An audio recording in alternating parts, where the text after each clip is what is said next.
Fellas, today I'm going to show you how to use lifting straps.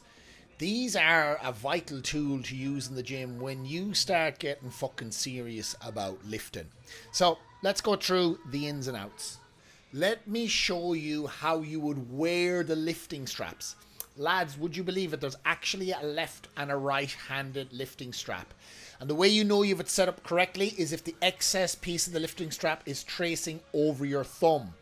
It's incorrectly set up if the excess bit of the lifting strap is tracing over your baby finger. So spend a little bit of time getting used to setting them up and making sure they're correct on your hands. This now will be incorrect if it's tracing over your pinky finger. So it's just a matter of looping it around the other side, putting it back on and making sure that you see the excess bit, as I said, tracing over your thumb. It's that easy. So the next step now is to actually tie yourself to the bar, because that's what the straps are designed to do. Keep you locked onto the bar so your grip doesn't fatigue.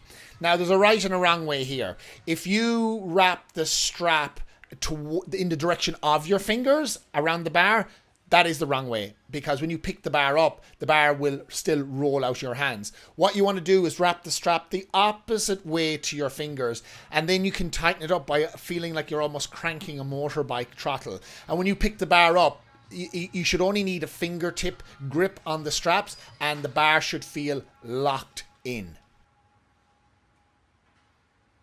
I'd actually recommend to use the lifting straps on other back exercises throughout the gym as well. Anywhere where your grip strength is going to get compromised.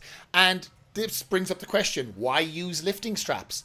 Well, think about your grip strength. The grip strength comes from your forearm muscles.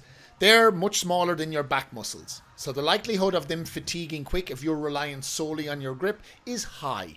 But if you want to get a maximum workout on your back, the best thing to do is use the assistance of the lifting straps. It's not cheating, it's not cutting corners, it's you just getting the best out of your back muscles. And you'll see as well that when the grip does fail, you can actually have a loose grip and still keep pulling. You will notice in this part of the video, I'm actually just driving my elbows back. And because I have the lifting straps on, I'm still tied to the machinery. My grip is gone, but my back muscles have still got juice in them to keep going. So make lifting straps part of your training equipment and get used to using them. If you want to develop a strong back, they're essential. Giddy up.